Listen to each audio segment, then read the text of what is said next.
Dispersion is just spread, how far out your data is spread. And so there's a couple of different measurements for spread or dispersion. First one they mention is range. It reminds you, in case you've forgotten, how to find range. It's the highest data value minus the lowest data value. So they gave us a data set representing the travel times in minutes to work for 7 employees of a startup web development company. Find the range. 38. So 43 minus 5. All right, that's the first measure of spread. The second measure of spread is standard deviation. So what does standard deviation mean? Standard deviation is used along with mean in order to describe distributions that are bell-shaped and symmetrical. The mean measures the center, and the standard deviation measures the spread about the mean. This also means that the sum of all standard deviations around the mean must equal 0. So they wrote it down in a little formula here. That's the sum of all of your x values minus the mean. You add them all together, it should sum to 0. So if the mean is 10 and this first standard deviation is 12, what is the missing piece? 8. 8, yes, I concur. Good. The larger the standard deviation, the more dispersion there is in the data, meaning that the data values are way more spread out. So y'all remember all this, I'm sure. All right, so at the top of the page, they give the formula for population standard deviation, where n is the number of observations in the population and where mu is the population mean. It can be written both ways. This is the way that we are more used to seeing it, and this is the way that we'll talk about it most often. So we're going to do one. So you can see down at the bottom of the page it says using a calculator, but we're going to use a calculator for this too. But we're not just going to punch it in and get it off that one page where we get all the stats. We're actually going to calculate it out on this one. So the following data set. It's the same data set from the front page. These are our x values, and we're going to compute the population standard deviation of the data. So let's go ahead and put them, you can write them down vertically. If you want to put them in order, you can, but you don't really have to. I'm not going to. I'm just going to write them down. So.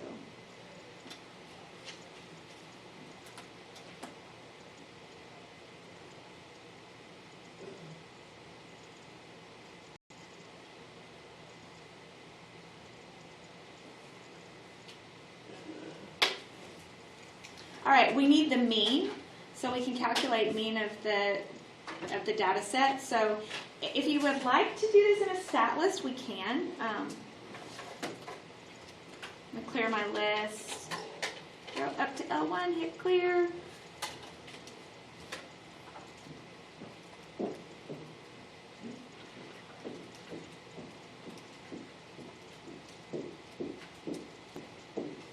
The mean is 24.85. 24.85? Okay. Probably round it to 24.9. Okay. All right, so it's 24.9. That's the mean for all of the data values, so you don't necessarily have to put it down in all the columns. But in this next column, you do the x value minus the mean. So if you would like to do that in your L2 list, arrow up to the L2. You can type L1, so second and 1, and then minus 24.9. And that'll give you, that just does it automatically for you, and you can just write the answers down. Wait, what do I? No. So do I? You want to go through it again? Arrow up to L2, and when you're on L2, you're going to put second and L1. So you can see down here it said L1 minus the mean. Because that's what that's going to do is each data point subtracts the mean. Makes sense. Thank you. Mm-hmm.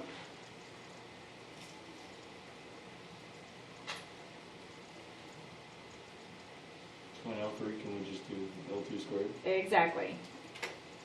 Because we just need to square that difference so that none of them are negative. So go up to L3, hit L2 squared.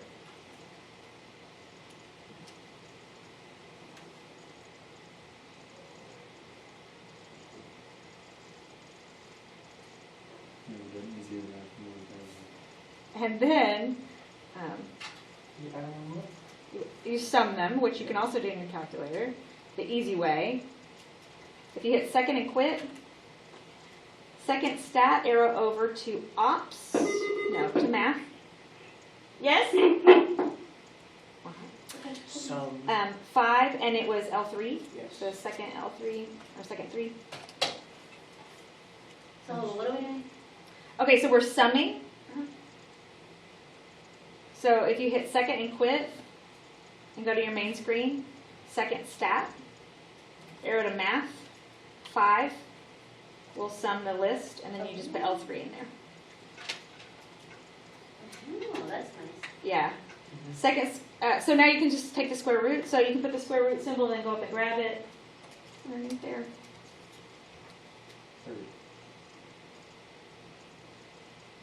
And that is the standard deviation.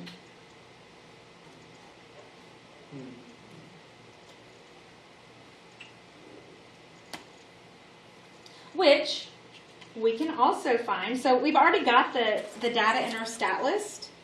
So when we found the mean, we could have gotten the standard deviation from that page as well. Stat calc, first variable stats. This information down here tells you you can put something in the frequency list, but you don't have to. The frequency of all of these is just 1, so you can just hit calculate. And this 30.04, that's our standard deviation, right? Yeah. Why is it so off? Aren't we supposed to divide by the... Oh gosh, forgot to divide. I forgot to divide. Yeah. Sorry. Divide. By 7. 7. in this case. 220. I forgot to divide. Okay, so our standard deviation should be like 4.30. It should be. Hold on. Because we're doing... Yeah. It should be 11 point. I got 11.35. Yes. Yeah. Oh, Um, because we're not dividing this 902 square root. We divide the 902 first. Yeah. Divide the 902 and then take the square root. Huh.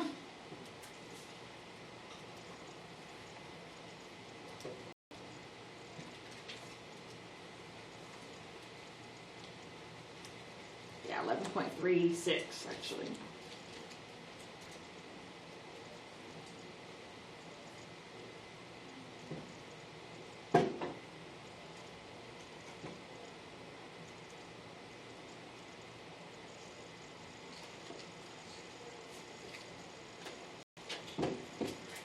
Okay, so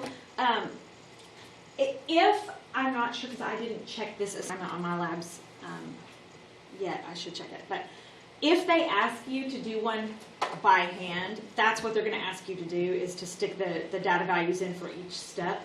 They know that you can use the calculator and get this. They just want you to have the idea of exactly what you're doing. You're figuring out how far each data point is away from the average, is basically what you're doing. So that's where standard deviation comes from.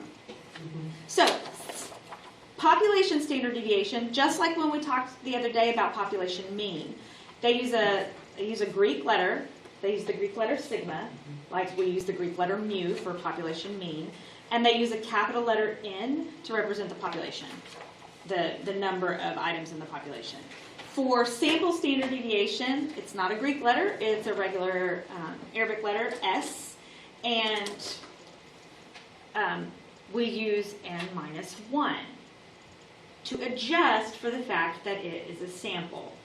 The steps are the same. The only thing that's different is that at the end, after we sum, when we divide by N-1, which, if you guys remember from last semester, is called the degrees of freedom. So we actually divide by degrees of freedom before we take the square root, when it is a population. So if you read right here, it explains why we call it the degrees of freedom and why we have to do that. Actually, I think the explanation for degrees of freedom is on the next page. But there's also a good YouTube video that explains why we have to make the adjustment. You can read that later if you want to. I do think that this little piece about degrees of freedom is interesting, why they call it that. We call it the degrees of freedom because the first n-1 observations have the freedom to be whatever value they wish, but the nth value has no freedom. The last one has no freedom. And the example they give, I think, makes it make perfect sense. If you have 6 people and a box of 6 donuts, then the first 5 people all have a choice about which donut they're going to pick up. But the 6th person has to take the only donut that's left. So that person doesn't have any freedom. That's why it's called degrees of freedom. So, and it's just an adjustment that we use because we know that when we're doing a population versus when we're doing a sample versus the population, that the data value is not going to be the same. So, okay, so so remember the sum of all the deviations around the mean must equal 0. So if the mean equals 10, what's the missing piece? Still 8. Mm-hmm. If the sum of all of the deviations has to equal 0, then the last value has to be whatever it takes to get to 0. So we have 4 data points, and the mean is 5. So I have 1, 2, 8. What does my last data value have to be?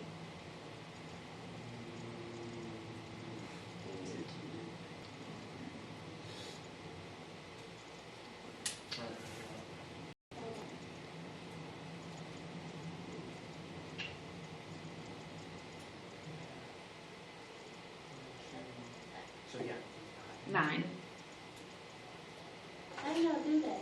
we simplify it. Because there's four data points, Mhm. and my mean is 5, and 5 times 4 is 20, which means these have to sum to 20 in order for the average to come out to be 5. Does that make sense? So,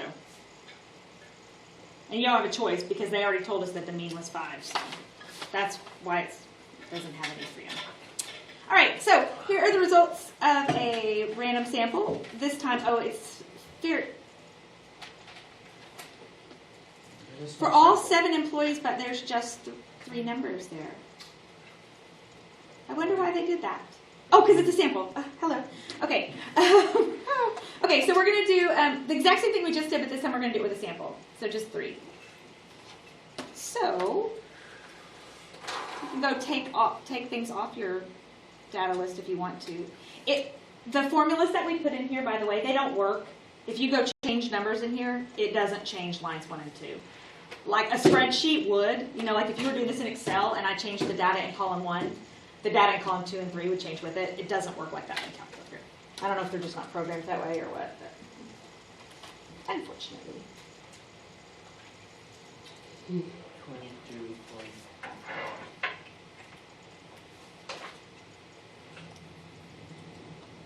That's a big mean. It is a big mean. That's because I have A really small. 36. Well, that makes sense. So 22.3. All right. Stat. Edit. On L2, I'm going to take list 1 and subtract the mean.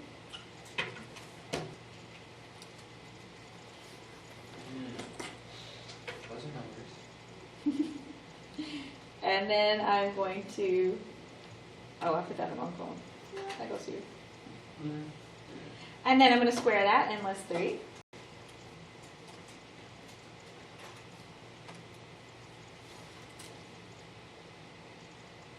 Oh, these are some big numbers. And then we got to sum that. Is that 500, 6, 7, 6.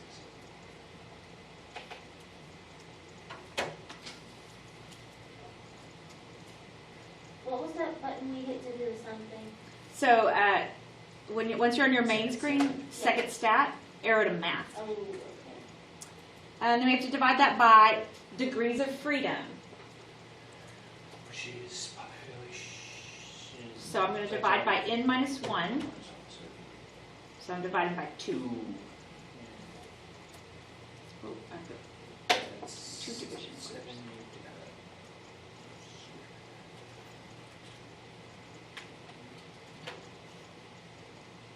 And then take the square root.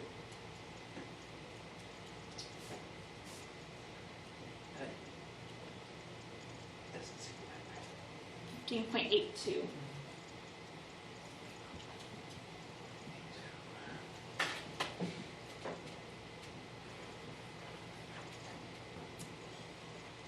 Okay, is everybody good? All right, so on these two, it just says determine the mean and the standard deviation of the two samples. It doesn't say that I have to write out every step, so I'm not going to. I'm just going to plug them into the stat list and get my mean and my standard deviation from there. It is a sample. It says it's a sample, so make sure that you take the sample standard deviation.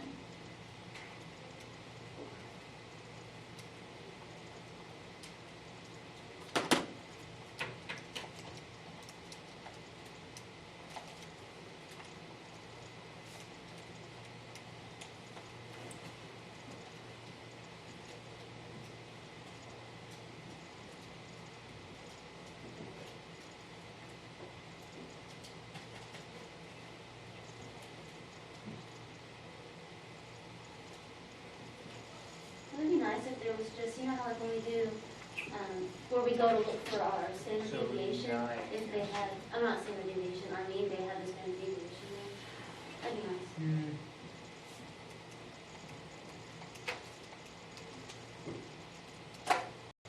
They do have it. That's what we're doing. Is Well. doing it. It's right there. Oh. And right there, that's the population one, if you were doing population. This one was found without degrees of freedom. This one was found with degrees of freedom. So for my first set, I got a mean of 12 and a sample standard deviation of 9.487.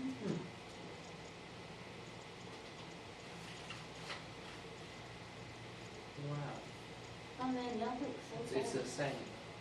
Wait, no. I'm sorry, it's fine. This one's it.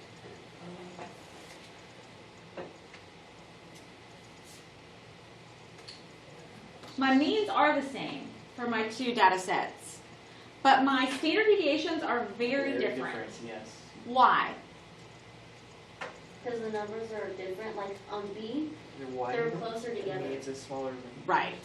Exactly. The spread of the data on B isn't very far. It's actually only one.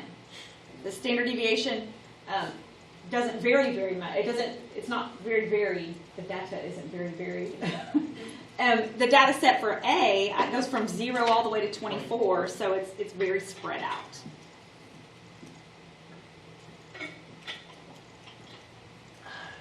I'm just going to put why they're different. The data is, I'm putting spread in quotation marks.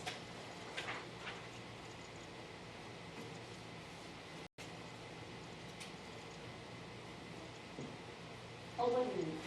Why did my standard deviation not come out right? For which one?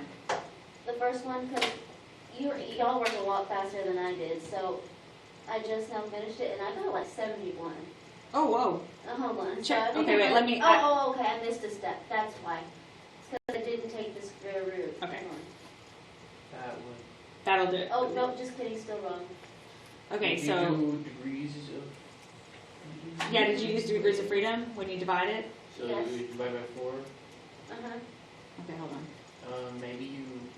Oh, Yeah, okay. wrong number? It's just because I put it in wrong. That's Oh. why. Okay. All right. Yep, that's fine. Okay. All right, variance is just the square of standard deviation. As a matter of fact, we actually get to variance before we even get to standard deviation. Before you take the square root is variance. Again, if it's population, they use the Greek letter, sigma, and they just write it as sigma squared. And if it's sample, they use an S, and it's S squared. It says the variance is used in other tests that we will talk more about later. When we say tests, we mean like we did confidence interval test, hypothesis testing. You use the variance in a different type of test, one that we haven't used yet. So if we get that far, we'll talk about it. So they want us to compute the population variance of the data. We already have the population standard deviation, don't we? Somewhere? Yes. Maybe. It's the very first one we did. This one. So that's our data set. And so The variance is the 128.98 before you took the square root on the front page. Or you could take the standard deviation of 11.36 and square it. So the standard deviation was 11.36. I could just square that.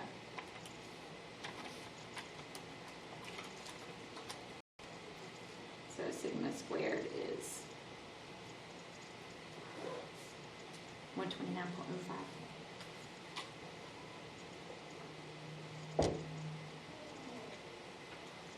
And on number 2, it's the first sample that we had.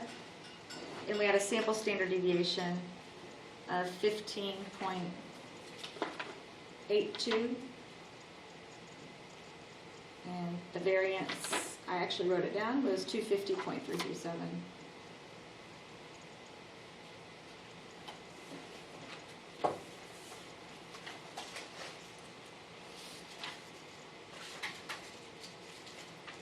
All right, and then there's just a very quick little review of empirical rule.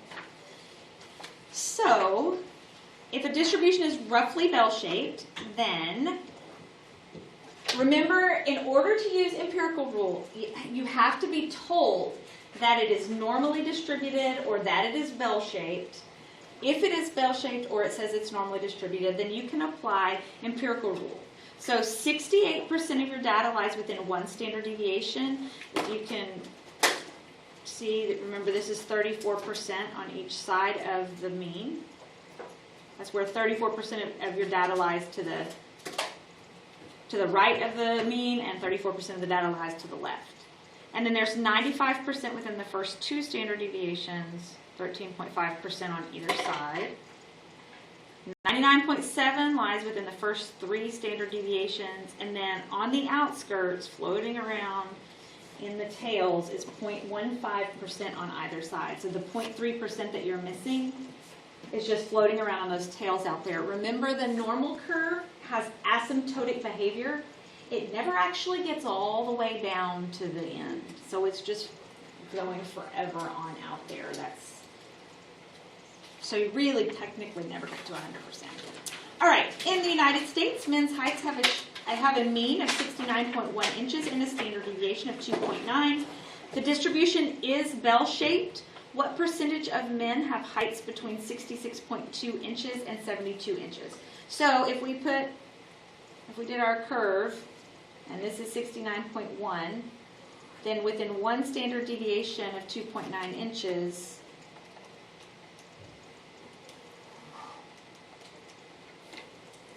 so this is 72,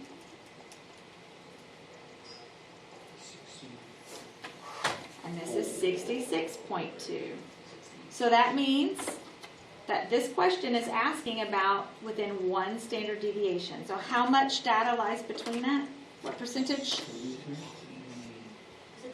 68%. 34 on each side. So the next question is 63.3 and 74.9.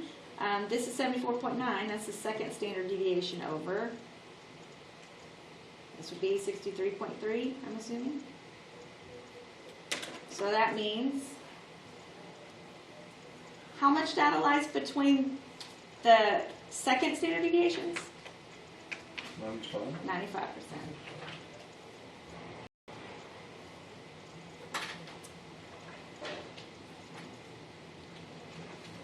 All right, now it's asking me what percentage of men have heights above 72 inches?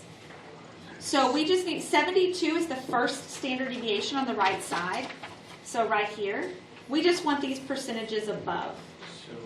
So you just have to add them together. So 13.5, 2.35, 13.5 plus 2.35 plus 0.15. 16.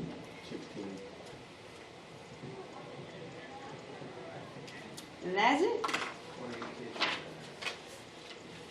Is everybody good? Wait, hold on. 50 by 30. We'll not divide that, right? I will open up whatever that is. 3, 3, 2. Probably. You're doing it tomorrow? Yeah.